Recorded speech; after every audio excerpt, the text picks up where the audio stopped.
It's like a skeleton, dude. It's supposed to be one piece, and you can see how it cracked right there, all throughout.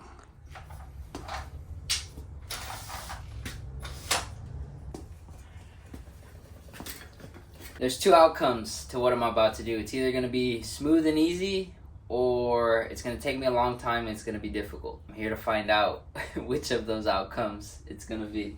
So my plan is to basically take apart all this middle section, the cranks, the shock, and just remove all the linkage bolts, grease them up, get them nice and clean, put it back together, and then that should make this bike solid. I think I'm gonna leave the front end alone just because I installed these forks about a month ago, and when I installed the forks, I cleaned the head tube, greased up everything, got everything dialed, so that is why I'm gonna leave the front end alone and just focus on this piece.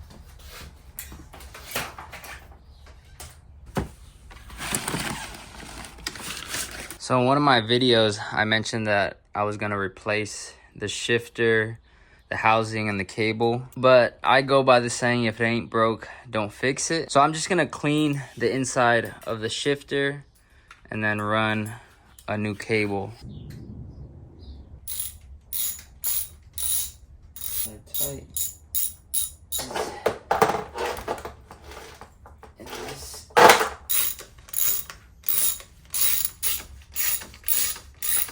back end is free. Dude, the bolts don't look in too bad a shape. Well greased. A little dirty, but that's about it.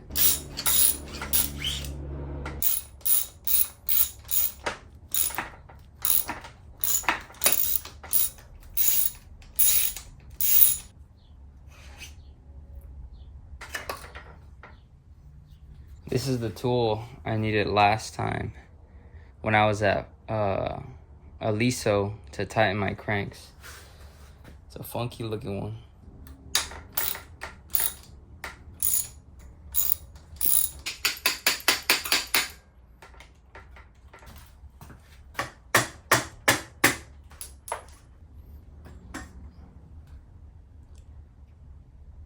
In a perfect world, if I could have a bike that would never need maintenance and would always feel great, I would ride that, you know, because then I don't have to do anything. But that's not how it works. The more you ride these bikes, the more of a beating they take, the more, you know, TLC they'll need. This is probably the thickest bolt and the biggest bolt on this bike. It's a size 10 Allen.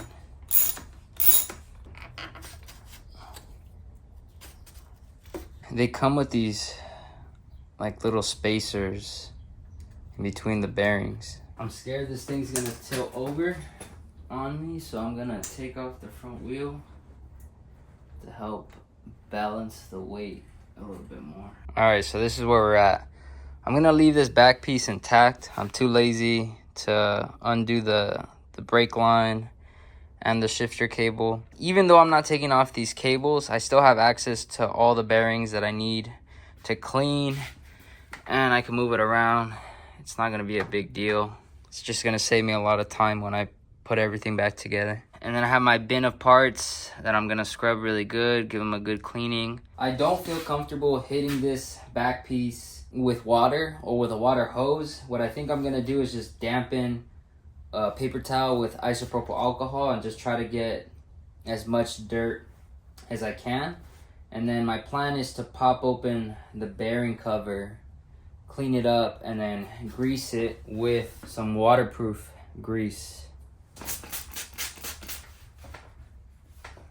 They roll really good though. I'm running my fingers through the bearings and they feel solid. That's as good as I think I'll get it. Look at that. This bike has been taking a beating. All I'm gonna do with the bottom bracket is grease it because I have a feeling I'm gonna be swapping out the bottom bracket and the cranks in a few months. So I'm just gonna ride them out until it gives out on me. We got one red cover off. I just used my utility knife to pop it off. You just have to be careful you don't damage the seal when you're popping it off. But there it is. I'm just gonna give it a little cleaning with some isopropyl alcohol and then lather it up with some waterproof grease.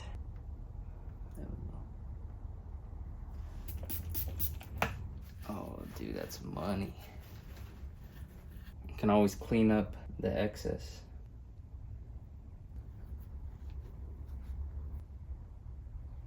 You can kind of feel it click in too. And you just repeat that whole process on all 3 bearings in the back, and then same with these guys. Back bearings are pretty much greased and ready to go. These inner bearing covers on that side and on that side were extremely tough. The outer ones were a piece of cake, but the inner ones were giving me a hard time. So all this is pretty much ready to go. Next task is gonna be cleaning all that.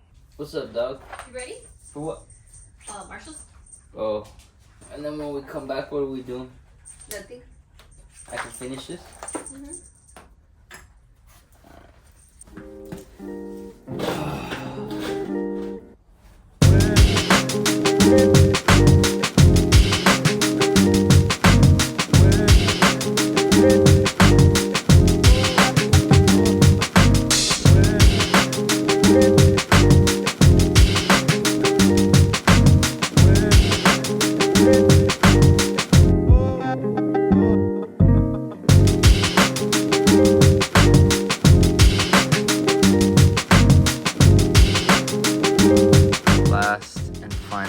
Everything else pretty much done, ready to go.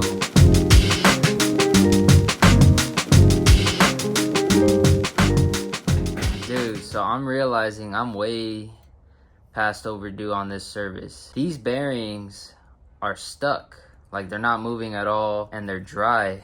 So that is not what you want to be happening, but I'm gonna try to salvage this bearing. We'll see if that's even gonna happen. I added some oil. It lubricates, cleans, and prevents rust.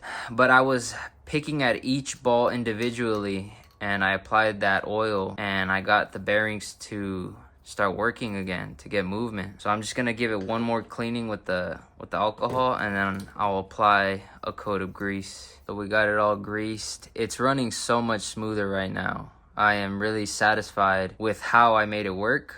I just got to do the exact same thing to this side. Believe it or not, these bearings right here are fine. They're moving nicely. It's just these two were in really bad shape. All right, ladies and gentlemen, I'm gonna leave everything as is. I still have to clean these last 2 bearings, but I'm gonna leave it as is. I have to go help my wife run some errands, and then when I get back, we'll piece it all together.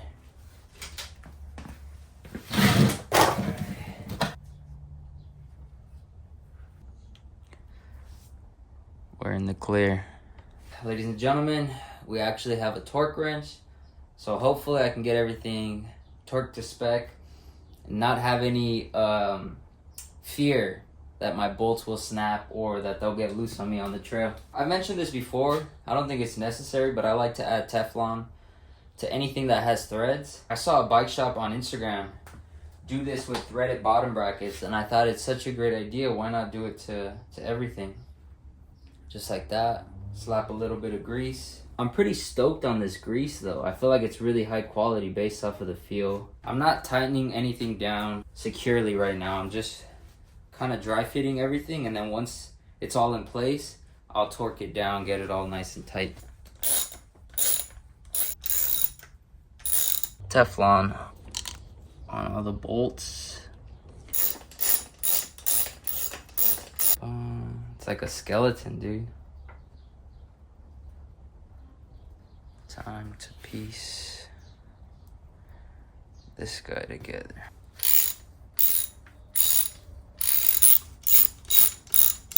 This is tough, man. I normally use my phone to listen to music, but I'm shooting with it, so I can't play any music. Put this in there.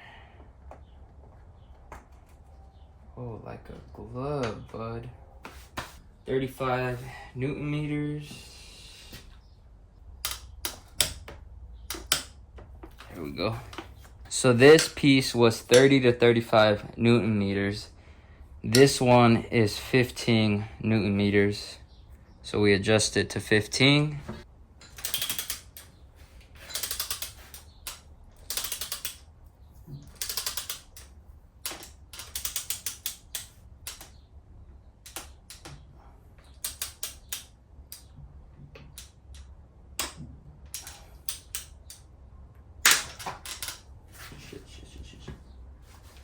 Fuck. Don't tell me I overtimed this. No, come on, kid.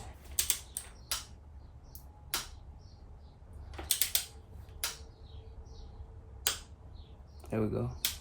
There you have it, folks. We messed up. I'm so bummed out. And then to wait until this part comes in.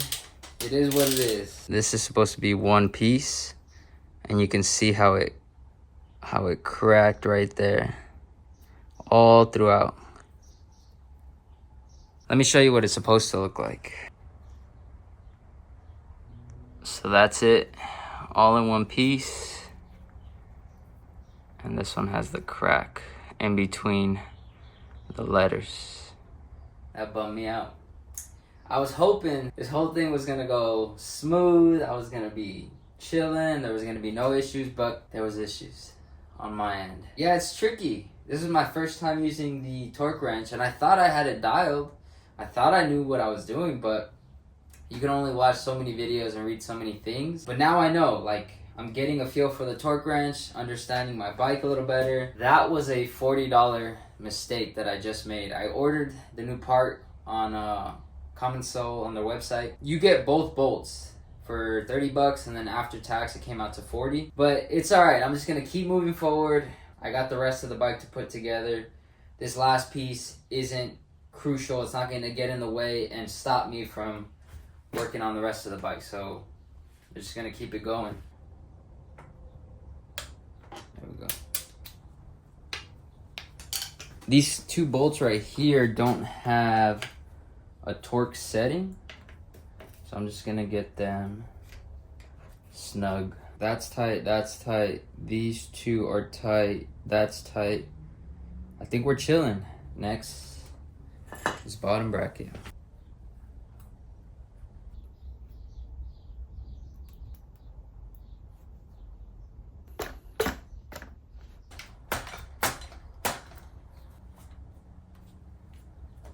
Alright, so after 30 minutes, we got the new housing cable ran. I forgot to record it. It was pretty tedious. Took a lot of patience, but this whole thing that I'm doing right now is just patience, patience, patience. I just keep reminding myself, like, get this thing dialed and you'll be chilling. You know, you won't have to worry about it for some time. So I'm making sure I do everything right and just get it over with, especially if I'm gonna be riding a lot of bike parks this season. This bike is gonna be taking a lot of abuse, so I gotta do it. Cable is officially ran. I've been pushing that off for the longest. This is my old housing cable. As you can tell, it's torn right there, and it wouldn't allow me to push the wire past this point to get to the end. So I figured this is a good time to just replace everything pretty much.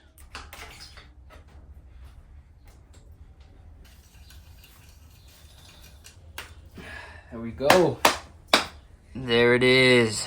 We are finally done with this project, this service. The last thing I need to do is just get the gears right and then replace this bolt. I temporarily put the old one in just to hold everything in place, but I need to remove that and install the new one when it gets here. But other than adjusting the gears and fixing that bolt, everything else is done. Well, I am happy that this project is done. I do have to do this at least once a year, man. I'm going to hold myself accountable, and at the start of every summer I'm going to do what I did today, or the last 2 days. Not only does it help keep my bike lasting longer, but it keeps everything feeling better. Like nothing creaks, it feels good, plush, smooth. I feel like all these components work together to make the ride feel good, right? And then if you have them rolling good and their service, then your ride's gonna be that much better. But all this also piques an interest in me because I get to understand my bike a lot more. Like I've never done that deep of a dive into my bike, and it kind of gave me this new appreciation for this machine, you know, how much of a beast it is and how much it can handle. The last thing I need to do is swap out my pedals for the Yoshimura pedals that I ordered. That'll probably be the next video that I make. It'll be the unboxing and the install of those pedals. And then these old pedals, the T-Max, are gonna go on the hardtail. But regardless, it won't matter because I have to wait until this bolt comes in for me to be able to ride this bike. But it's okay because I've been missing the hardtail, so it'll allow me to get a good amount of sessions in on the hardtail while I wait for this bolt. I hope you guys enjoy it.